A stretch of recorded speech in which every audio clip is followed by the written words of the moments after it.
मेरा नाम नील है। मैं अपने माँ बाप की इकलौती औलाद था। पापा प्रॉपर्टी का काम करते थे और शहर के नामी लोगों में उनकी गिनती होती थी। बाहर से हमारी जिंदगी जितनी चमकदार दिखती थी, अंदर उतने ही अंधेरे छुपे थे, और उन्हीं अंधेरों ने आज इस अदालत को गवाह बना दिया था। ये साइन नकली हैं। वकील साहब, मेरा भाई मरते वक्त कुछ भी लिखकर नहीं गया था। ये लड़का झूठ बोल रहा है। ये तो जन्म से ही मक्कार है। ताया की आवाज अदालत के कमरे में गूंज उठी। उनके शब्द तीखे थे, मगर माथे पर उभरी पसीने की बूंदें सच्चाई चिल्ला रही थी। सांसें बार बार टूट रही थी। आंखों में डर साफ दिख रहा था, जिसे वो गुस्से की परत में छुपाने की नाकाम कोशिश कर रहे थे। सामने खड़े वकील ने हल्की सी मुस्कान के साथ वो लिफाफा मेज पर रखा, फिर सीधे देखते हुए बेहद सुकून भरे लहजे में बोले, मिहिर साहब, मुर्दे बोलते नहीं हैं, लेकिन अपनी निशानियां जरूर छोड़ जाते हैं। कमरे में सन्नाटा फैल गया। और ये निशानी, वकील ने धीरे से कहा, आपके पैरों के नीचे से जमीन खिसकाने के लिए काफी है। ताया की उंगलियां कांपने लगी थी। आपने जिस बच्चे से मजदूरी करवाई, उसका हिसाब बाद में होगा। वकील की आवाज अब और ठंडी हो चुकी थी। पहले इस जुर्म का जवाब दीजिए जो आपने उस रात बंद कमरे में किया था। ताया का चेहरा पीला पड़ गया। कि आपको लगा था कि दीवारों के कान नहीं होते, या फिर वो मासूम आंखें कुछ देख ही नहीं रही थी। उनके हाथ ऐसे कांपने लगे मानो अभी गिर पड़ेंगे। उन्हें यकीन ही नहीं हो रहा था कि वो पुरानी बात, वो गहरा राज आज इस भरी अदालत में जिंदा होकर खड़ा है। जिस सच को वो दफन कर देना चाहते थे, जिसके लिए उन्होंने अपनों का खून तक निचोड़ लिया था, वही सच आज गवाही दे रहा था। और मैं सब कुछ देख रहा था, क्योंकि ये कहानी सिर्फ किसी जुर्म की नहीं थी। ये कहानी थी राज के जिंदा हो जाने की। पापा की जिंदगी में मुझे हर सुकून और सहूलत मिली थी। मेरे बाप का साया मेरे लिए आसमान की घनी छाँव जैसा था। पर मैं उस वक्त नहीं जानता था कि जिंदगी ने मेरे पापा को मेरे सपने पूरे करने की ज्यादा मोहलत नहीं दी है। मेरे पापा जो चाहते थे कि मैं पढ़ लिख कर बड़ा ऑफिसर बन जाऊं, और इसीलिए पापा गांव छोड़कर शहर आकर आबाद हो गए थे। यहाँ पर उन्होंने अपना एक बड़ा सा घर बनाया था। वो घर जिसके हर कोने में मैं एक शहजादे की तरह चहकता था। मुझे क्या खबर थी कि यही आलीशान घर एक दिन मेरे लिए कैद खाना बन सकता है। सच में जिंदगी हमारे साथ वो खेल खेलती है जिसका हमें अंदाजा भी नहीं होता। इसलिए शायद हमें पहले ही आने वाले वक्त के लिए तैयार और मजबूत बने रहना चाहिए। एक ऐसी सज़ा जिसको काटना बहुत मुश्किल हो। मैं मुश्किल से उस वक्त 4 साल का था जब मेरी माँ इस दुनिया से चली गई। वो दोबारा से माँ बनने वाली थी, पर जिंदगी ने उनसे इस खुशी के साथ साथ ही उनकी सांसें भी छीन ली थी। उस वक्त मैं बहुत ज़्यादा छोटा था। मुझे तो माँ का चेहरा भी ठीक से नहीं याद, पर मेरे पापा ने मुझे अपने प्यार में इस तरह से छुपा लिया था कि मुझे कभी माँ की कमी भी महसूस ही नहीं होने दी। वो मेरे पापा भी थे और माँ भी थे। हमारी जिंदगी बहुत सुकून से गुजर रही थी कि फिर एक दिन ताया भी रोजगार के सिलसिले में ही शहर आकर बसना चाहते थे। शुरू में उन्होंने पापा से कहा कि वो किराए का मकान ढूंढ रहे हैं, पर मेरे पापा जो रिश्तों को निभाने वाले इंसान थे, उन्होंने फौरन से मना कर दिया। पापा ने ताया के कंधे पर हाथ रखते हुए प्यार से कहा था कि भाई, आप भी क्या गैरों वाली बात करते हैं। यहाँ मेरा इतना बड़ा घर है और मैं और नील अकेले ही तो रहते हैं। इस घर में इतने कमरे खाली भी पड़े हुए हैं, हर जगह वीरानी छाई होती है। तो आप और भाभी बच्चों को लेकर यहीं पर आ जाइए, हम सब साथ में ही रह लेंगे। इस वजह से घर में रौनक भी हो जाएगी और नील को भी खेलने के लिए उसके बहन भाई मिल जाएंगे। ताया ने उस पल तो हिचकिचाहट दिखाई थी, पर उनकी आंखों में चमकते लालच को उस वक्त कोई भी नहीं देख सकता था। और ताया के अपने भी तो 2 बच्चे थे। एक बेटा देव जो मुझसे 2 साल बड़ा था, और एक बेटी जो मुझसे छोटी थी। इस तरह से ताया, ताई और उनके बच्चे हमारे घर पर आकर रहने लगे थे। शुरू शुरू में तो सब कुछ बहुत अच्छा रहा। ताई जी मेरा ख्याल रखने लगी थी, मुझे वक्त पर खाना देती और मेरे कपड़े भी प्रेस कर देती। मुझे लगा था कि शायद मेरी माँ की कमी पूरी हो गई है। घर में चहल पहल सी हो गई थी। पापा भी बहुत ज़्यादा खुश थे कि उनका भाई उनके पास आकर रहने लगे हैं। लेकिन फिर वो मनहूस दिन भी आ गया जिसने मेरी ज़िंदगी की किताब के उन रंगीन पन्नों को फाड़कर फेंक दिया था, जिन्हें मैं कभी खोना नहीं चाहता था। मेरे पापा को अचानक से दिल का दौरा पड़ा था। फिर जब उनको अस्पताल ले जाया गया तो डॉक्टर उन्हें नहीं बचा सके। मैं उस वक्त 9th क्लास का स्टूडेंट था। मुझ पर तो मानो जैसे पहाड़ ही टूट पड़ा हो। मेरा जान से प्यारा बाप जो मेरा इकलौता सहारा था, वो मुझे हमेशा के लिए छोड़कर चला गया। उनके बिना जीने का तो मैंने कभी सोचा भी नहीं था। मैं उस वक्त छोटी उम्र का था। अपने पापा की जुदाई को बर्दाश्त करना मेरे लिए बहुत मुश्किल था।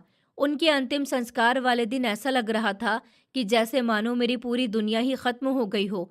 सब आने जाने वाले लोग मेरे सर पर हाथ फेरकर मुझे तसल्लियां दे रहे थे। कोई मुझे छुपा रहे थे, पर मेरी आंखें सिर्फ और सिर्फ अपने पापा के ठंडे वजूद को ही देख रही थी। और ये बात सच साबित हुई कि बाप के जाने के बाद मेरी जिंदगी, मेरी दुनिया और सब कुछ उजड़ चुका था। ताया जो कल तक मेरे पापा के सामने भीगी बिल्ली बने हुए रहते थे और उनकी हर बात में पापा की हाँ में हाँ होती थी, अब अचानक से वो टोन बदल गया। वो ताया जो बहुत ज्यादा लालची थे, उनको हकीकत में सिर्फ मेरे पापा की जायदाद ही चाहिए थी। मैं जायदाद का इकलौता वारिस था और इस सब पर मेरे ताया कब्जा करके बैठ गए। और पापा के अंतिम संस्कार के बाद तो घर का नक्शा ही बदल कर रह गया। ताया ने पापा का कारोबार का कंट्रोल संभाल लिया। शुरू में उन्होंने मुझे दिलासा दिया कि बेटा घबराओ नहीं, मैं तुम्हारे पापा की जगह ही हूँ। लेकिन ये सिर्फ झूठी बातें थी। कुछ ही हफ्तों में उनका व्यवहार बहुत कड़वा होने लगा। एक सुबह मैं स्कूल जाने के लिए तैयार हो रहा था कि ताया मेरे कमरे में आए। उनके चेहरे पर एक अजीब सी सख्ती थी। नील, ये यूनिफॉर्म उतार दो, उन्होंने रूखे लहजे में कहा था। मैंने उनकी तरफ देखा और डर डर कर पूछा कि क्यों ताया, आज स्कूल नहीं जाना है क्या? तो ताया ने उस पल नफरत से मुझे घूर कर देखा और बोले कि अब तुम स्कूल नहीं जा सकते हो। तुम्हारे बाप के मरने के बाद कारोबार के हालात कुछ खराब हो गए। मुझसे तुम्हारी फीस भरी नहीं जाएगी।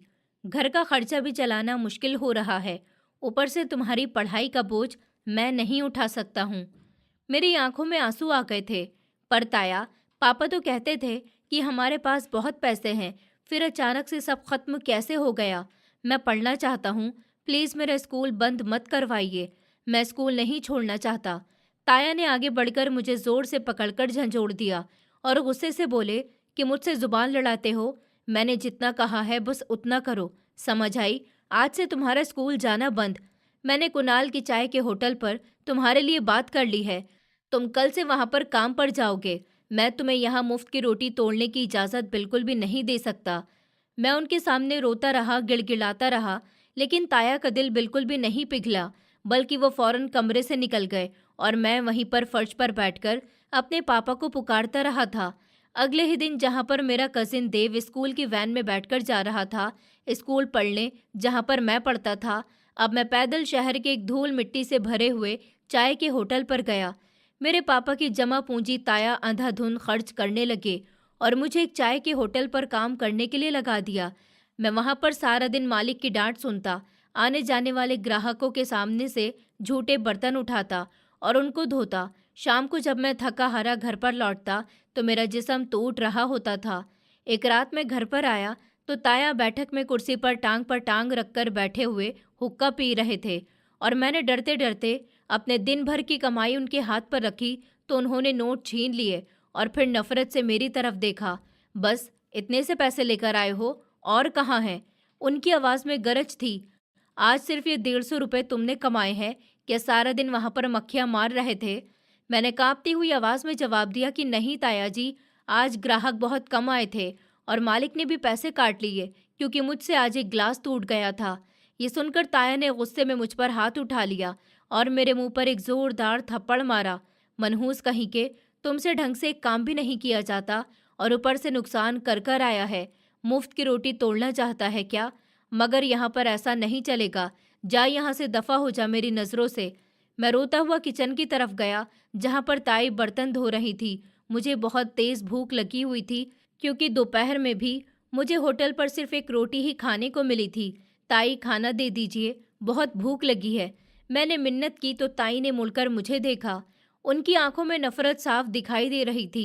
उन्होंने थोड़ा सा खाना मेरी प्लेट में डालकर दे दिया और ताने भरे लहजे में बोली कि बड़े आए नवाबजादे, सारा दिन तो आवारागर्दी करते फिरता है और शाम को यहाँ रोटी मांगने आ जाता है। ये तुम्हारे बाप का होटल नहीं है समझे, जो हर वक्त खाना तैयार मिलेगा।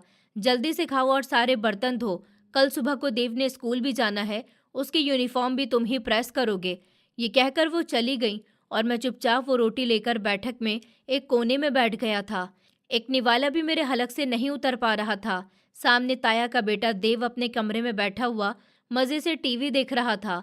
उसमें उसका फेवरेट कार्टून आ रहा था, जो कि मैं भी बहुत मज़े से पहले देखा करता था, और हाथ में बर्गर था। वो आराम से टीवी देखते हुए बर्गर खा रहा था। ये वो बर्गर था जो पापा मेरे लिए लेकर आया करते थे। उस लम्हे आंसू मेरे गालों से बहकर रोटी पर गिरने लगे। ताई भी मुझे नफरत की नज़रों से देखती थी, जैसे कि मैं कोई उनका बहुत बड़ा दुश्मन हूँ। पर मुझे टाइम गुजारना था।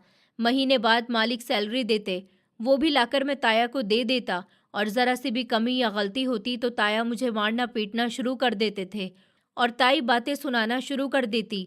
बाकी रही सही कसर उनके बच्चे भी पूरी कर देते थे। ताया का बड़ा बेटा मुझसे उम्र में 2 साल बड़ा था। वो शहर के अच्छे प्राइवेट स्कूल में पढ़ रहा था, वही प्राइवेट स्कूल जिसमें किसी वक्त मैं पढ़ा करता था। मैं अपने पापा का सपना पूरा करना चाहता था, लेकिन ताया ने मेरा स्कूल भी छुड़वाने के साथ साथ मुझे नौकर जैसी जिंदगी दे रखी थी। मैंने हिम्मत नहीं हारी। मेरे अंदर पढ़ने की लगन अभी भी जिंदा थी। होटल पर जब कोई ग्राहक अखबार छोड़कर जाता तो मैं छुपकर उसको पढ़ने लग जाता। पुराने रद्दी के कागज़ में अगर कोई किताब का पन्ना मिल जाता तो उसको जोड़ जोड़ कर पढ़ता। मैंने ताया से बहुत कहा कि मैं स्कूल पढ़ना चाहता हूँ, पर उन्होंने नहीं सुनी थी। फिर एक रात ताया काफ़ी अच्छे मूड में थे, तो मैंने हिम्मत जमा करके कहा कि ताया, मैं साथ में काम भी कर लूँगा और पढ़ाई भी, बस आप मुझे स्कूल जाने की इजाज़त दे दीजिए। मैं सुबह सवेरे उठकर घर का सारा काम करूँगा और स्कूल से आकर सीधा होटल पर चला जाऊँगा। प्लीज़ मुझे किताबें ला दीजिए, मैं घर पर ही पढ़ लिया करूँगा। ताया ने हुक्के को पीते हुए धुआं छोड़ा और मेरी तरफ देखते हुए ताने भरे लहजे में बोले कि पढ़ लिख कर क्या ही कर लेगा, कोई अफसर बन जाएगा क्या? तुम्हारे नसीब में ये प्लेट धोना ही लिखा हुआ है। तुम यहाँ पर चाय के होटल पर काम करते हुए ही अच्छे लगते हो, और वही काम करते रहो। धीरे धीरे सीख जाओगे और आदत भी हो जाएगी। फिर खुद का काम भी कर लेना। चाय बनाना भी एक हुनर होता है, पढ़ाई में क्या रखा है भला? पर मैं जानता था कि ताया सिर्फ लालची हैं। वो सिर्फ मेरी कमाई खाने के लिए ऐसा करते हैं, जबकि वो अपने दोनों बच्चों को महंगे और बड़े स्कूल में पढ़ा रहे थे। उनका मकसद मुझे जलील रखकर हमेशा के लिए अपना गुलाम बनाना था, ताकि मैं कभी भी अपने हक के लिए आवाज़ ही नहीं उठा सकूं। रात के वक्त जब सब सो जाते तो मैं चुपचाप से उठ जाता और पापा के उस कमरे की तरफ चला जाता जिसको ताया ने स्टोर रूम बना दिया था। पर वहाँ पर पापा की किताबों वाली अलमारी अभी भी मौजूद थी। मैं वहाँ पर बैठकर पापा की किताबें पढ़ा करता था। पापा को किताबों का बहुत ज़्यादा शौक था। उन किताबों को देखकर मुझे अपने पापा की याद आ जाती, और उनकी मौजूदगी का एहसास मुझे उनके उस स्टडी रूम में महसूस होता था। वो किताबें ही मेरा आखिरी सहारा थीं। मैं उनके लिखे हुए शब्दों में खो जाता था। थोड़ी देर के लिए तो मैं भी भूल जाता कि मैं अनाथ और बेसहारा नौकर हूँ, बल्कि मुझे लगता कि मैं वही नील हूँ जो ऑफिसर बनने का सपना देखता था।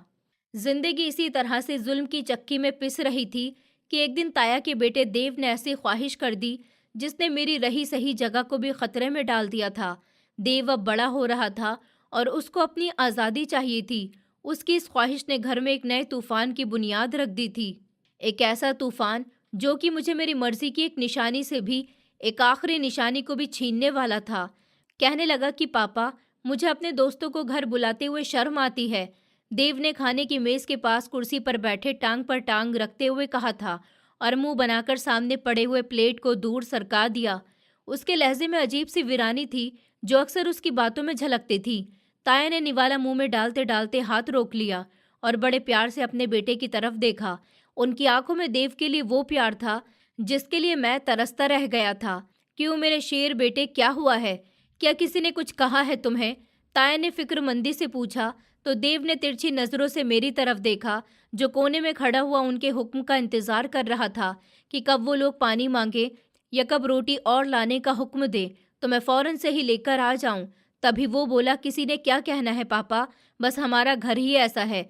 मेरे सारे दोस्तों के पास अपने अलग अलग कमरे हैं, उनके पर्सनल सेटअप है जहाँ पर वो पढ़ते हैं, गेम खेलते हैं, मज़े करते हैं, और एक मैं हूँ जो लोन में सोफे पर बैठकर होमवर्क करता हूँ। मुझे अपनी अलग प्राइवेसी चाहिए पापा, मुझे अपना अलग कमरा चाहिए। देव ने जिद्दी बच्चे की तरह कहा था तो ताई, जो अब तक खामोशी से खाना खा रही थी, फौरन से बोल पड़ी कि बिल्कुल, बात तो ठीक है ये, अब हमारा बेटा जवान हो रहा है, उसको अलग जगह चाहिए। वैसे भी नीचे वाला पोर्शन तो आपने किराए पर दिया हुआ है, अब ऊपर जगह कहाँ बचती है? ताया कुछ लम्हे के लिए सोच में पड़ गए। उन्होंने चारों तरफ नज़र दौड़ाई। मैं दिल ही दिल में ऊपर वाले से प्रार्थना कर रहा था कि उनकी नज़र मेरे पापा के कमरे पर नहीं चली जाए। वो कमरा जो बंद पड़ा हुआ था, जहाँ पर मेरे पापा की यादें, उनकी खुशबू और उनकी किताबें रखी हुई थी, वो घर का एक आखिरी कोना था जहाँ पर जाकर मुझे सुकून मिला करता था। मेरी प्रार्थना शायद उस वक्त इतनी ताकतवर नहीं थी। ताया के चेहरे पर एक मक्कार सी मुस्कुराहट आ गई। उन्होंने अपनी मूंछों को ताव दिया और एक फैसले भरे अंदाज में बोले कि कोई परेशानी वाली बात नहीं है इसमें। घर अपना है तो जगह की क्या कमी है। वो सामने वाला स्टडी रूम है ना, वो किस काम का है? सालों से बंद पड़ा हुआ है। बस इसमें पुरानी किताबें और रद्दी ही तो पड़ी हुई है। मेरे पैरों के नीचे से जमीन निकल गई। मेरा दिल जोर जोर से धड़कने लगा था। वो स्टडी रूम रद्दी नहीं था, वो मेरे पापा की जगह थी। वहां पर किताबों का वो खजाना था जिसको पापा अपनी जान से भी ज्यादा प्यार करते थे। मैं तड़प कर आगे बढ़ गया। मेरी आवाज में बेबसी और डर दोनों ही शामिल थे। पर ताया, वो तो पापा का स्टडी रूम है, उसमें उनकी कीमती किताबें रखी हुई हैं। प्लीज उसको कुछ नहीं करिए। ताया का चेहरा फौरन से सख्त हो गया। उन्होंने मुझे ऐसे देखा कि जैसे किसी कीड़े मकोड़े को देखा करते हैं। तो उन्होंने गरजदार आवाज में कहा, फिर क्या करें? इन किताबों का अचार डालें क्या? तुम्हारा बाप तो मर गया, अब इन किताबों को कौन पढ़ेगा? भला तुम जो चाय के होटल पर कप धोते हो, तुम चुप रहो। उस बात पर देव जोर से हंसा। पापा, आप क्या बोल रहे हो? ये कहाँ से पढ़ लेगा किताबें? इसको तो ये भी नहीं पता होगा कि किताब पढ़ते कैसे हैं। उसकी ये बात सुनकर मेरा खून खौल उठा, मगर मैं अपनी हैसियत जानता था। मैंने फिर भी हिम्मत करके कहा कि मैं पढ़ लूंगा ताया, मैं वादा करता हूँ। मैं रातों को जागकर पढ़ लूंगा, पर वो कमरा पापा की निशानी है, उसको ख़त्म मत करिए। फिर ताया गुस्से से अपनी कुर्सी से खड़े हो गए। वो चलकर मेरे पास आए और मेरी कमीज़ के कॉलर को पकड़कर मुझे झंझोड़ दिया। उनकी आंखों में खून उतर आया था। अपनी ज़ुबान को लगाम दो नील, मुझे मत सिखाओ कि मुझे अपने घर में क्या करना है और क्या नहीं करना, समझ आई? और देव को वो कमरा पसंद है तो अब वो कमरा उसी का होगा, चाहे कुछ भी हो। कल सुबह तक मुझे वो कमरा खाली चाहिए। एक एक किताब, एक एक कागज़ वहाँ से निकल जाना चाहिए। जो बेचने के लायक है उसको बेच दो, बाकी जला दो। मुझे वो कमरा बिल्कुल साफ चाहिए ताकि मैं वहाँ पर नया फर्नीचर लगवा सकूं। मेरी आंखों से आंसू बहने लगे थे। ये सिर्फ एक कमरे की बात नहीं थी, ये मुझसे मेरे पापा की आखिरी एहसास, उनका प्यार छीनने की साजिश थी। उस वक्त मैं जज्बाती होकर बोल पड़ा, लेकिन ताया, वो मेरे पापा का स्टडी रूम है। आप ऐसा क्यों कर रहे हैं? ऐसा नहीं करिए। अरे तुम्हारे पापा तो इस दुनिया से जा चुके हैं, तो अब इस स्टडी रूम का क्या फ़ायदा? और वहाँ पर मेरा बेटा रहेगा, अपनी पढ़ाई करेगा, तो तुम्हें उससे क्या परेशानी है? वैसे भी ये घर मेरा है, तेरे बाप का नहीं है। तेरा बाप तो मेरे घर पर कब्जा जमाकर बैठा हुआ था। मुझे बहुत ज़्यादा हैरानगी हुई। उनके शब्द सुनकर मेरा दिमाग चकरा गया था। मेरे पापा ने तो हमेशा मुझे बताया था कि ये घर उन्होंने दिन रात मेहनत करके ही बनाया है। उन्होंने एक एक ईंट अपनी कमाई से लगवाई है, और आज ताया कह रहे थे कि ये घर उनका है। मैंने कांपती हुई आवाज़ में कहा, ये आप क्या कह रहे हैं ताया? ये घर तो पापा ने बनवाया था, आप तो बाद में यहाँ पर रहने आए। ताया हंसने लगे और ताने भरी हंसी के साथ बोले, तुम्हें तुम्हारे बाप ने यही कहानी सुनाई थी? अच्छा, सच में बहुत झूठा था तुम्हारा बाप। ये सब कुछ, ये ज़मीन, ये दीवारें, ये छत, सब कुछ मेरी कमाई की है। तुम्हारा बाप तो कंगाल था, वो तो मेरे टुकड़ों पर पलता था। मैंने उसको तरस खाकर यहाँ पर रहने की जगह दे दी थी, और नमक हराम जाते जाते इस घर पर अपना हक जताकर चला गया। तभी ताई भी पीछे से बोल पड़ी, और नहीं तो क्या, मैंने तो इन दोनों पति पत्नी के सर छुपाने की जगह दी, वरना ये सड़कों पर फिर रहे होते। ताया ने तो पापा की शादी के फौरन बाद ही उनको घर से निकाल दिया था, क्योंकि मेरी माँ के साथ उनकी नहीं बनती थी। ये सब कुछ बकवास है। अरे सच तो यह है कि तुम्हारा बाप निकम्मा था और उसने कभी भी कुछ कमाया ही नहीं। मेरा दिल चाह रहा था कि मैं चीख चीख कर कहूँ कि तुम झूठ बोल रहे हो। मेरे पापा ऐसे बिल्कुल भी नहीं थे। वो बहुत ही मेहनती थे, बहुत ही गैरतमंद इंसान थे, लेकिन मेरे पास कोई सबूत मौजूद नहीं था। मैं उस वक्त बिल्कुल अकेला था। मेरे सामने 3 ऐसे लोग खड़े हुए थे जो झूठ को बहुत सफाई से बोल रहे थे कि सच भी उससे शर्मा जाए। मैं बेबस था। मैं नहीं जानता था कि ये सब कुछ सच है या फिर झूठ। मैं तो सिर्फ अपने पापा की बात पर यकीन करता था, उनकी आंखों में नजर आने वाली सच्चाई पर यकीन करता था।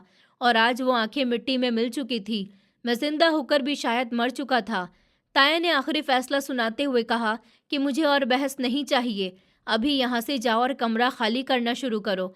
कल सुबह अगर मुझे वहाँ पर एक भी पुरानी किताब नज़र आई तो तुम्हारी खाल उधेड़ कर रख दूंगा, समझ आई? और हाँ, वो सारा कबाड़ बेचकर जो भी पैसे मिलेंगे वो लाकर मुझे देना, मैं उसको अपने काम में ले लूँगा। देव जीत मिल जाने के अंदाज में मुस्कुराया था और अपने कमरे की तरफ चला गया। ताया और ताई जी भी अपने कमरे में चले गए और मैं वहीं पर लॉन में खड़ा रह गया, अकेला और लाचार। मेरे कानों में ताया के वो शब्द गूंज रहे थे कि तेरा बाप मेरे घर पर कब्जा जमाकर बैठा हुआ था। क्या सच में मेरे पापा ऐसे थे? क्या मेरी सारी जिंदगी एक झूठ थी? नहीं, मेरा दिल ये मानने को तैयार ही नहीं था। भारी कदमों के साथ मैं उस बंद कमरे की तरफ बढ़ गया। मेरे हाथ कांप रहे थे। जब मैंने दरवाजे का हैंडल घुमाया तो दरवाजे एक चर्राहट की आवाज़ के साथ खुला था और अंदर से वही खुशबू आई जो मेरे पापा के वजूद का हिस्सा होती थी। पुरानी किताबों और कागज़ की खुशबू थी। फिर मैंने साइड की स्विच बोर्ड से लाइट जलाई। सामने दीवारों पर अलमारी किताबों से भरी हुई थी। बीच में पापा की बड़ी सी मेज़ रखी हुई थी जिस पर अब धूल की तह जम गई थी। पापा, मुझे माफ़ कर देना, मैं आपकी आखिरी निशानी को भी नहीं बचा सका हूँ। मैं बहुत कमज़ोर हूँ पापा। ये लोग बहुत जालिम हैं। ये कहते हैं कि ये घर आपका नहीं है। ये कहते हैं कि आप उनके टुकड़ों पर पले थे। आप क्यों मुझे अकेला छोड़कर चले गए इस दुनिया में पापा? मुझे बताइए, मैं क्या करूं? ये कहते हुए मैं वहीं फर्श पर बैठकर बच्चों की तरह रो रहा था, पर रोने से हकीकत बदलने वाली तो नहीं थी। मुझे हुक्म मिला था और गुलाम के पास हुक्म मानने के अलावा कोई भी चारा नहीं होता। कुछ देर के बाद मैंने आंसू साफ करे और कमरे के कोने में से एक पुराना बोरी जैसा थैला उठाया। मुझे अपने हाथों से अपने बाप की दुनिया उजाड़नी थी। मैं एक एक किताब निकालता और उसको बोरे में डालता जाता। हर किताब के गिरने की आवाज़ मेरे दिल पर हथौड़े की तरह लग रही थी। कमरा धीरे धीरे खाली हो रहा था। अलमारियां जो कभी किताबों से भरी हुई थी अब अपनी वीरानी का शोक मना रही थी। मैंने मेज़ की दराजें खोली। वहां पर कुछ पुराने पेन, कुछ डायरियां और कुछ कागजात रखे थे। ताया का हुक्म था कि सब कुछ निकाल देना, कुछ भी बाकी ना रहे। इसलिए मैंने वो सामान भी निकालकर बोरे में डालना शुरू कर दिया। मेरा दिल रोना शुरू हो गया था। मैंने उदासी से अपने पापा की वो सब किताबें जिससे बहुत सी यादें जुड़ी हुई थी उन्हें बोरे में भर रहा था। ये सिर्फ किताबें नहीं थी, ये तो मेरा वारिस थी जिसको मैं कौड़ियों के भाव कबाड़ में बेचने के लिए जा रहा था। रात गहरी हो गई थी। घर में सन्नाटा छाया हुआ था। सिर्फ मेरे किताबें उठाने और रखने की ही सरसराहट सुनाई दे रही थी। मैंने आखिरी अलमारी के सबसे ऊपर वाले खाने की तरफ हाथ बढ़ाया। वहां पर कुछ पुरानी फाइल और रजिस्टर रखे हुए थे। मैंने उनको खींचा तो उनके पीछे एक चीज़ पर मेरा हाथ लग गया। वो एक भारी सी चीज़ थी जो शायद सालों से वहां पर पड़ी हुई थी। मैंने उसको बाहर निकाला तो पापा की एक पुरानी मोटी सी चमड़े के पट्टे वाली डायरी थी जिस पर धूल जमी हुई थी। मैंने उसको साफ किया। ये वही डायरी थी जो पापा अक्सर रातों को बैठकर लिखा करते थे और मुझे कभी उसको हाथ भी नहीं लगाने देते थे। कहते थे कि वक्त आने पर तुम्हें दूंगा। मैंने वो डायरी बोरे में डालने की जगह अपने हाथ में पकड़ ली और एक अजीब सी बेचैनी थी। दिल ने कहा कि इसको मत फेंको, इसको छुपा लो। शायद इसमें पापा की कोई ऐसी बात छुपी हो जो मेरे जख्मों पर मरहम रख सके। मैं डायरी को खोलने ही वाला था कि बाहर कदमों की छाप सुनाई दी। ताया देखने आ रहे थे कि काम हुआ है क्या नहीं हुआ। मैं घबरा गया। अगर उन्होंने डायरी देख ली तो उसको भी छीनकर बोरे में डाल देंगे। मैंने जल्दी से उसको अपनी कमीज के अंदर छुपा लिया और दोबारा से जमीन पर पड़े किताबों के ढेर को बोरे में भरने लगा था। ताया दरवाजे पर आकर रुक गए। उन्होंने कमरे को देखा जो काफी हद तक अब खाली हो गया था। किताबों के भरे हुए बोरे फर्श पर पड़े हुए थे। वाह शाबाश नील, उन्होंने रूखे लहजे में कहा। अब सुबह को कबाड़ी वाले को बुलाकर ये सब कुछ निकाल देना और खबरदार जो एक कागज़ भी यहाँ पर बचाया तो मुझे दोपहर तक ये कमरा बिल्कुल साफ चाहिए। मैंने सर झुकाकर कहा कि जी ताया जी, और वो मुड़कर चले गए। मैंने सुक्का सांस लिया और कमीज के अंदर छुपी हुई डायरी को महसूस किया। मुझे नहीं पता था कि इस डायरी में क्या लिखा हुआ है, मगर मुझे एक अजीब सा सुकून भी महसूस हुआ, जैसे कि पापा ने अपना हाथ मेरे सर पर रख दिया हो। मैंने सोच लिया कि मैं सब कुछ बेच दूंगा, पर यह डायरी नहीं बेचूंगा।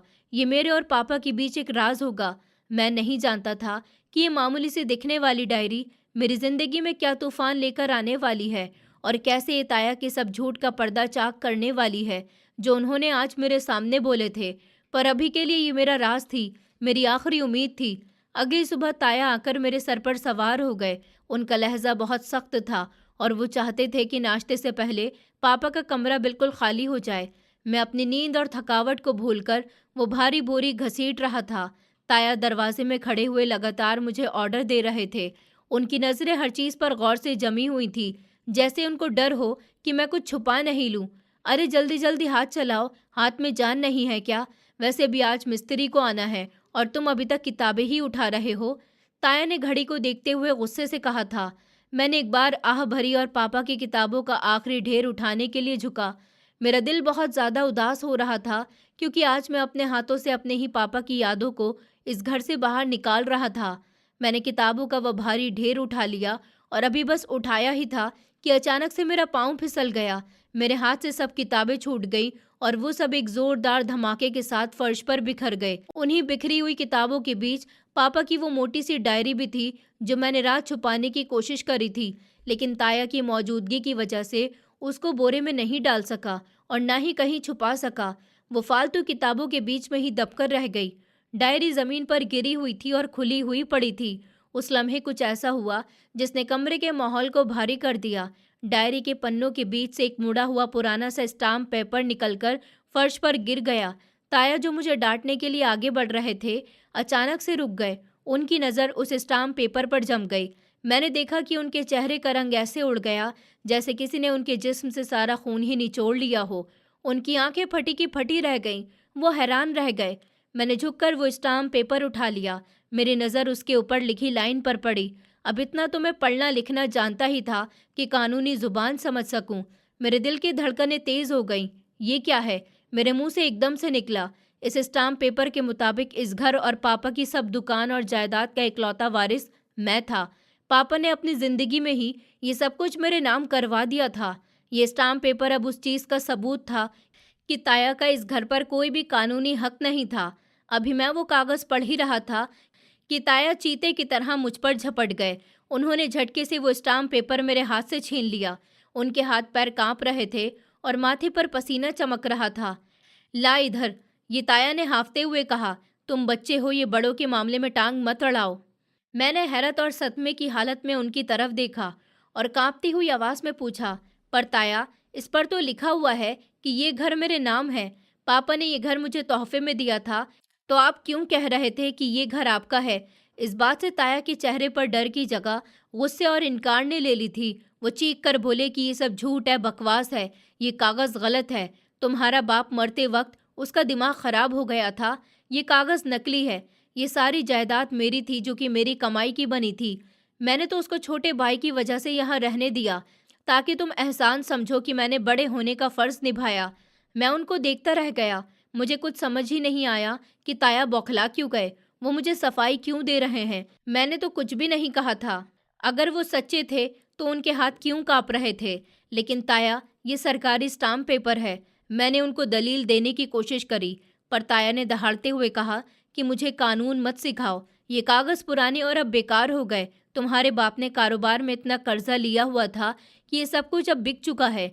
मैंने अपनी जेब से पैसे देकर ये घर बचाया। तुम शुक्र करो कि मैंने तुम्हें छत दे दी है। ये कहकर वो तेजी से मुड़ गए और उस स्टाम्प पेपर को अपनी जेब में डालते हुए कमरे से बाहर निकल गए। वो इतना ज़्यादा घबराए हुए थे कि ज़मीन पर पड़ी हुई डायरी की तरफ उन्होंने ध्यान तक नहीं दिया, जिसमें वो कागज़ निकला था। उनको शायद लगा कि असली खतरा वो कागज़ ही था, जिसको उन्होंने कब्जे में ले लिया। मैं वहीं पर पत्थर का बना हुआ खड़ा रहा। मेरे दिमाग में तूफान उठा हुआ था। उस वक्त ताया का व्यवहार बता रहा था कि वो झूठ बोल रहे हैं। अगर वो सच्चे होते तो कागज़ छीनकर भागते नहीं। फिर मैंने नीचे झुककर पापा की वो डायरी उठाई। मेरे हाथ कांप रहे थे। मैंने उसको खोला। उसके पहले ही पन्ने पर पापा की खूबसूरत लिखाई में मेरा नाम लिखा हुआ था। उसमें पापा ने अपने रूटीन की कुछ बातें लिखी हुई थी, पर आखिरी कुछ पन्ने बहुत ज़्यादा अहम थे।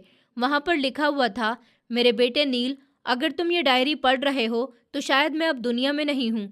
मुझे अपनी बिगड़ती हुई सेहत का अंदाज़ा है और मुझे अपने भाई की नीयत पर भी शक होने लगा है। इसलिए मैंने अपनी ज़िंदगी में ही सब जायदाद कानूनी तौर पर तुम्हारे नाम करवा दी है। अगर मेरे बाद तुम्हें कोई भी परेशान करे या तुम्हारा हक छीनने की कोशिश करे तो फ़ौरन से मेरे वकील दर्शन साहब से मुलाकात करना। उनका ऑफिस कचहरी रोड पर है। मेरे बाद मेरी ये डायरी तुम्हें सब हकीकत बता देगी और वकील साहब के पास असली कागजात की कॉपी पहले से है। पापा के ये शब्द सुनकर मेरी आंखों से आंसू बह निकले थे। पापा जानते थे, वो जानते थे कि अगर वो इस दुनिया में नहीं रहे तो ताया मेरे साथ ये सब कुछ ज़रूर करेंगे। वो मेरे लिए पहले ही इंतज़ाम कर गए थे, मगर मैं नादान अब तक अंधेरे में ही भटक रहा था। उस दिन मैंने खुद को मजबूत बनाया। मैंने अपने आंसू साफ किए और कसम खाई कि मैं पापा की वसीयत को बेकार नहीं जाने दूंगा और अपना हक लेकर रहूंगा। मगर मैं ये भी जानता था कि ताया बहुत चालाक है। अगर मैंने अभी शोर मचाया तो वो मुझे घर से निकाल देंगे या फिर शायद मुझे जान से भी मार दें। मुझे दिमाग से काम लेना था। मैंने डायरी को दोबारा से अपनी कमीज के अंदर अच्छी तरह से छुपा लिया और बाकी किताबों को बोरे में भरना शुरू कर दिया। थोड़ी देर के बाद ताया दोबारा से कमरे में आए। वो अब बहुत ज़्यादा सुकून से लग रहे थे। शायद उनको यकीन हो गया था कि उन्होंने अपने खिलाफ सबूत मिटा दिया है। क्या हुआ? अभी तक ऐसे ही सफाई कर रहे हो? क्या हो गया है तुम्हें? उन्होंने रोब झाड़ते हुए पूछा था। मैंने एक बहुत ही मासूम और डरे हुए चेहरा बनाया और सर झुकाकर कहा कि बस हो गया ताया। मैं वो कागज़ देखकर डर गया था। मुझे लगा कि शायद पापा ने कोई कर्जा देना है और पुलिस मुझे पकड़ लेगी। शुक्र है कि आपने वो कागज़ ले लिया। आप सही कहते हैं, मुझे इन बातों की समझ ही नहीं है। ताया के चेहरे पर अब सुकून की लहर दौड़ गई। वो मेरी बेवकूफ़ बात पर दिल ही दिल में खुश हो रहे थे। हाँ बेटा, इसीलिए कहता हूँ कि बड़ों की बात माना करो। बड़े सब बातें अच्छे से जानते हैं। अब समझ आई तुम्हें? और हाँ, वो कागज़ सच में कर्जे का नोटिस ही था। मैं उससे निपट लूँगा। तुम बस अपना काम करो और ध्यान से रहो। मैं तुम्हारे लिए बुरा थोड़ी सोचता हूँ। उन्होंने मेरे सर पर एक नकली प्यार भरा हाथ रखा था और फिर वहाँ से चले गए। उन्हें ज़रा भी अंदाज़ा नहीं था कि जिस भतीजे को वो बेवकूफ़ समझ रहे हैं, वो अब हकीकत जान चुका है। उसके बाद मैं पहले की तरह काम करता रहा। मैंने ताया के सामने यही महसूस करवाया था कि मुझे कुछ भी नहीं पता और उनका हुक्म मानने वाला हूँ। फिर मैं अपनी रूटीन में आ गया। सुबह ही उठकर चाय के होटल जाता, काम करता और शाम को घर के काम भी करता। फिर सबकी डांट चुपचाप सुन लेता। ताया और ताई सुकून से हो गए थे कि नील तो वही पुराना डरपोक और दबा हुआ लड़का है जिसको उन्होंने अपना गुलाम बना रखा है। मगर मेरे अंदर एक आग जल रही थी। मैं रोज़ रात को छुपकर वो डायरी पढ़ता और अपने दिमाग में प्लान बनाता। मुझे बस एक मौका चाहिए था, एक ऐसा मौका जिसमें घर से निकलकर वकील तक पहुंच सकूं और वो शाम को पेपर वापस हासिल कर सकूं जो ताया ने अपनी अलमारी में छुपा रखा था। और फिर वो मौका ही आ गया। एक दिन ताया बहुत ज़्यादा खुश थे। देव का रिजल्ट आया था और वो पास हो गया था। इस खुशी में ताया ने फैसला किया कि वो सब लोग, यानी कि ताया, ताई और उनके बच्चे, शहर के एक अच्छे से महंगे रेस्टोरेंट में डिनर करेंगे। नील, तुम घर पर ही रहो और ध्यान रखना, गेट अच्छी तरह से बंद करके रहना। हम देर से आएंगे। ताई ने तैयार होते हुए हुक्म दिया था। मैंने सर हाँ में हिला दिया। जी ताई जी, आप फिक्र नहीं करिए। जैसे ही उनकी गाड़ी गेट से बाहर निकली, मैंने फौरन से गेट को बंद किया और भागता हुआ ताया के कमरे की तरफ गया। मेरा दिल जोर जोर से धड़क रहा था। अगर वो वापस आ गए तो? ताया ने अलमारी को ताला लगाया हुआ था, पर मेरे पास खोने के लिए अब कुछ भी नहीं था और पाने के लिए पूरी दुनिया थी। मैं ताया के कमरे में दाखिल हुआ। अलमारी का लॉक लगा हुआ था, पर मैं जानता था कि ताया अक्सर चाबी ड्रेसिंग टेबल के दरवाजे में ही रखते हैं। मैंने दराज में हाथ टटोला और मेरी उंगली एक ठंडी धात से टकरा गई। चाबी, ये वही चाबी थी। मैंने कांपते हुए हाथों से अलमारी को खोला। कपड़ों की तह के नीचे सबसे आखिर में वो फाइल रखी हुई थी जिसमें ताया ने वो स्टाम्प पेपर रखा हुआ था। मैंने फाइल खोली और वो स्टाम्प पेपर निकाल लिया। उसको देखते ही मेरे अंदर एक नई ताकत आ गई थी। मैंने वो पेपर अपनी जेब में डाल लिया, अलमारी बंद करी और चाबी वापस से वहीं पर रख दी। मैंने घर के पिछले दरवाजे से छलांग लगाई, सीधा कचहरी रोड की तरफ भागा। शाम गहरी हो रही थी, मगर मेरी मंजिल अब रोशन थी। मैं पापा के बताए हुए उस वकील के पास पहुंच गया। उनके ऑफिस के बाहर दर्शन साहब अपनी कुर्सी पर बैठे हुए फाइल देख रहे थे। उन्होंने सर उठाकर मुझे देखा, जो उनके सामने खड़ा हुआ हाँफ रहा था। जी बेटा, किसी से मिलना है क्या? उन्होंने चश्मे को ठीक करते हुए पूछा था। मैंने जेब से वो स्टाम्प पेपर और पापा की डायरी निकालकर उनकी मेज पर रख दी। मेरा नाम नील है, मैं आपके दोस्त का बेटा हूँ। मेरी आवाज़ रोनिहार हो गई। उन वकील साहब ने चौंक कर मुझे देखा और फिर तेजी से स्टाम्प पेपर को उठा लिया और देखते ही उनकी आंखों में चमक आ गई। अच्छा, तुम अजय के बेटे हो? उन्होंने खड़े होकर मुझे गले से लगा लिया। बेटा, मैं कब से तुम्हारा इंतजार कर रहा था। तुम्हारे बाप ने मुझसे कहा था कि एक दिन मेरा बेटा आएगा और आज वो दिन आ ही गया। उन्होंने मुझे गौर से देखा और फिर संजीदगी से बोले कि बेटा, तुम्हारा बाप बहुत ही अच्छा इंसान था। ये जायदाद कानूनी तौर पर तुम्हारी है और तुम्हारे ताया ने इतने साल तुम पर जुल्म किया और जो जायदाद पर कब्जा किया हुआ है वो एक संगीन जुर्म है। वकील साहब ने फौरन से अपने असिस्टेंट को बुला लिया और कार्रवाई शुरू करने का हुक्म दिया। घबराओ मत नील, अब तुम्हें उस चाय के होटल पर कप धोने की जरूरत नहीं है। कल सुबह अदालत खुलेगी और कल ही तुम्हारे ताया को पता चल जाएगा कि सच को जितना भी दबा लो वो एक दिन सामने आ ही जाता है। मैंने सुकून का सांस लिया। इतनी गुलामी के बाद पहली बार मुझे ऐसे आज़ादी महसूस हो रही थी। मेरी जंग अभी शुरू हुई थी, पर जीत का यकीन मुझे पहले ही हो गया था। मैं उस रात घर वापस लौटा तो मेरा दिल अजीब सी हालत में था। डर भी था और खुशी भी थी। ताया लॉन में बैठे हुए टीवी देख रहे थे।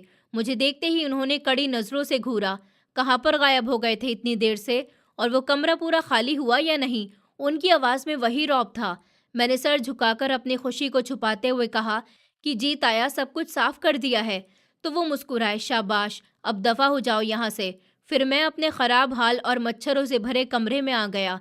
पर उस रात मुझे मच्छरों की परवाह ही नहीं थी। मैं सारी रात जागता रहा। मुझे यकीन ही नहीं आ रहा था कि ये मेरी गुलामी की आखिरी रात है। अगली सुबह जब ताया नाश्ते की मेज के पास कुर्सी पर बैठे हुए थे और देव से कह रहे थे कि वो स्टडी रूम में कौन सा नया फर्नीचर लगवाएगा, अचानक से दरवाजे पर जोरदार दस्तक हुई। ताया ने मुझे इशारा किया कि जाओ दरवाज़ा खोलो, पर इस बार मैं अपनी जगह से नहीं हिला। मैं वहीं पर खड़ा रहा और दस्तक पहले से तेज हो गई। ताया गुस्से से तमतमाते हुए खुद उठ गए। इस घर में नौकर होते हुए भी मुझे काम करना पड़ता है। फिर वो दरवाजे की तरफ बढ़े और जैसे ही उन्होंने वो दरवाज़ा खोला तो सामने पुलिस के साथ वकील साहब को देखकर ताया हक्का बक्का रह गए और उस पल में वकील साहब के पीछे आकर खड़ा हो गया। मेरी नज़रें झुकी हुई थी, पर मेरा सर फख्र से ऊंचा था। ये क्या बदतमीजी है? पुलिस मेरे घर पर क्या कर रही है?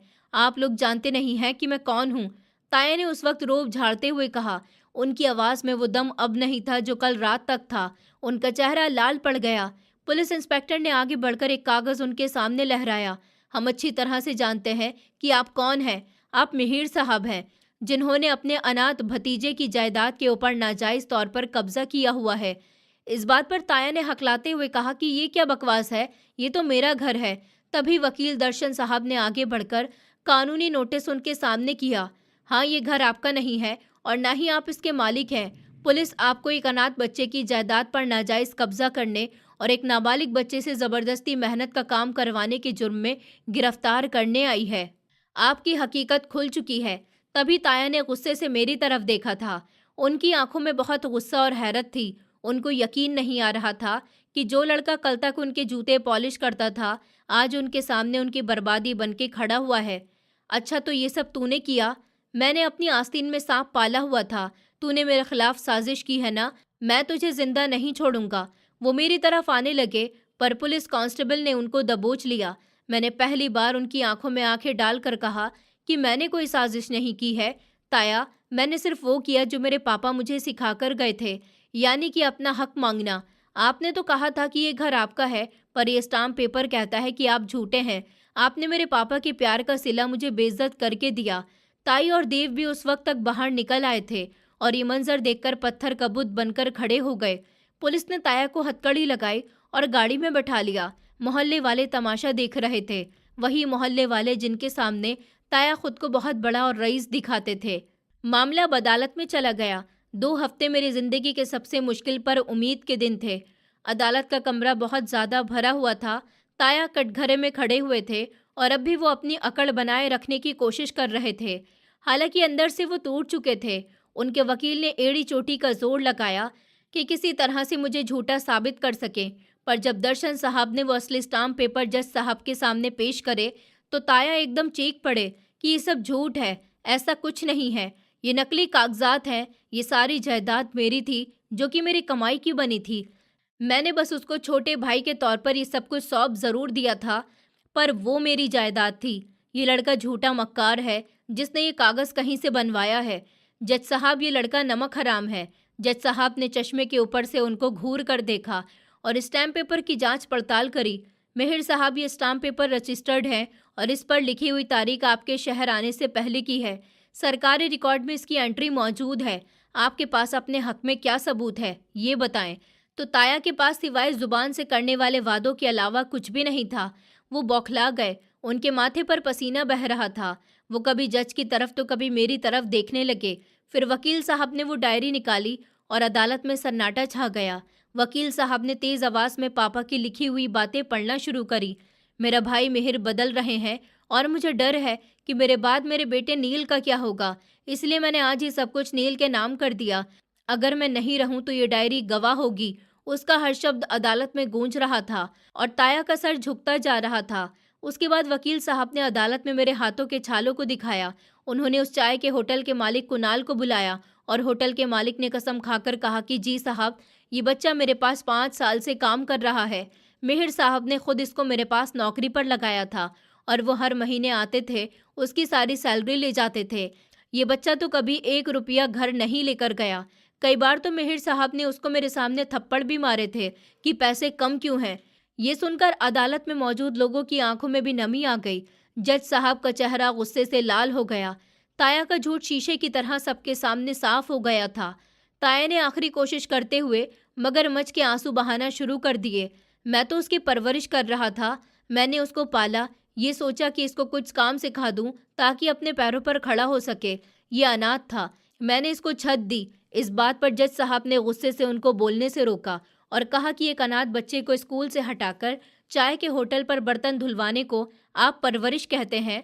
आपने इस बच्चे का बचपन छीन लिया, उससे पढ़ाई छीन ली और उसके बाप की निशानी को मिटाने की कोशिश करी। आपने सिर्फ कानून नहीं तोड़ा बल्कि खून के रिश्तों की बेइज्जती भी की है। इसी तरह 2 हफ्ते बाद अदालत ने फैसला सुना दिया। वो दिन मेरी जिंदगी का यादगार दिन था। मैंने सफ़ेद कपड़े पहन रखे थे और दिल में ऊपर वाले का शुक्र कर रहा था। अदालत सब सबूत और गवाहों की रोशनी में फैसला सुनाती है कि ये घर और सब जायदाद नील की मिल्कियत में है और मुजरिम मिहिर को अनाथ बच्चे की जायदाद पर कब्जा करने, धोखाधड़ी और नाबालिग बच्चे से ज़बरदस्ती मेहनत का काम करवाने की जुर्म में 10 साल की कैद की सज़ा सुनाई जाती है। ये फैसला सुनते ही ताया ज़मीन पर बैठ गए। उनका सरगुरूर, सारी अकड़ मिट्टी में मिल गई थी। पुलिस वालों ने उनको बाजू से पकड़कर उठाया और हवालात ले जाने लगे। उन्होंने मुड़कर मुझे देखा। उनकी आंखों में पछतावा था या डर, मैं फैसला नहीं कर सका, पर मुझे उन पर तरस नहीं आया। उन्होंने मेरे बाप की मेहनत का जवाब नफरत से दिया था। पुलिस ताया को बाहर ले जाने लगी थी। उनके कदम घिसट रहे थे, जैसे जमीन भी उन्हें अपनाने से इनकार कर रही हो। वो बार बार पीछे मुड़कर मुझे देख रहे थे, शायद कोई एक शब्द सुनना चाहते थे, लेकिन मेरे होठ बंद थे। कुछ रिश्ते जवाब नहीं मांगते, बस खामोशी ही काफ़ी होती है। अदालत खाली होने लगी और मैं वहीं खड़ा था, बिल्कुल अकेला था। इतने सालों बाद भीड़ के बीच खड़ा होकर भी मैं अकेला, मगर इस बार मजबूर नहीं था। दर्शन साहब मेरे पास आए। बेटा, आज से तुम किसी के एहसान पर नहीं जियोगे। उनकी आवाज़ में तसल्ली थी और मैंने सर हिलाया। मेरे अंदर कुछ टूट नहीं रहा था, कुछ जुड़ रहा था। फिर घर लौटते वक्त रास्ते वही थे, मगर मेरे कदम अब हल्के थे। वो घर जहाँ मैंने डर के साए में सांस ली थी, आज पहली बार मेरा इंतज़ार कर रहा था। मैंने ताला खोला, दरवाज़ा चरचराया, जैसे पूछ रहा हो, अब डर तो नहीं है ना? मैं अंदर गया, सब कुछ वैसा ही था, मगर मैं वैसा नहीं रहा था। मैं सीधे पापा के कमरे में गया। दीवार पर उनकी तस्वीर टंगी थी। मैंने पहली बार आंखें मिलाकर कहा कि मैं जीत गया हूँ पापा, आपके भरोसे की वजह से। उस रात में बहुत देर तक जागता रहा। अब मुझे सिर्फ अपना हक नहीं संभालना था, मुझे अपनी ज़िंदगी भी बनानी थी। अगली सुबह मैंने पहली बार अपने लिए फ़ैसला लिया। चाय के होटल की नौकरी छोड़ दी और कॉलेज में एडमिशन के लिए फॉर्म भरा। लोग कहते हैं कि इंसाफ मिलने के बाद सब आसान हो जाता है, पर सच ये है, इंसाफ के बाद जिम्मेदारी शुरू होती है और मैं उस जिम्मेदारी के लिए तैयार था। ये कहानी हमें सिखाती है कि खून के रिश्ते हमेशा इंसानियत की गारंटी नहीं होते और कभी-कभी सबसे गहरा जख्म वही लोग देते हैं जिनसे हमें सबसे ज़्यादा भरोसा होता है। नील की ज़िंदगी इस बात का एग्जाम्पल है कि चुप रहना कमज़ोरी नहीं होती, लेकिन अन्याय को हमेशा सहते रहना भी सही नहीं है। सही समय आने पर सच के साथ खड़ा होना ही असली हिम्मत है। नील ने अपने हक को शांति और हौसले के साथ पाया, बिना नफरत और बिना घमंड के। असली जीत वही होती है जहां इंसान कानून के साथ खड़ा रहे और इंसानियत को अपने हाथ से ना जाने दे।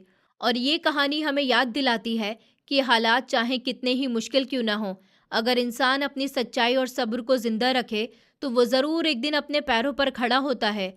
हर अंधेरी रात के बाद सुबह आती है और हर दबा हुआ सच एक न एक दिन अपनी आवाज़ खुद बना लेता है। दोस्तों, उम्मीद करती हूँ आपको हमारी कहानी पसंद आई होगी। कहानी पसंद आई है तो वीडियो को लाइक करें, चैनल पर नए हैं तो चैनल को सब्सक्राइब करें और हाँ, नोटिफिकेशन बेल को ज़रूर दबाएं ताकि अगली अपडेट सबसे पहले आपको मिले।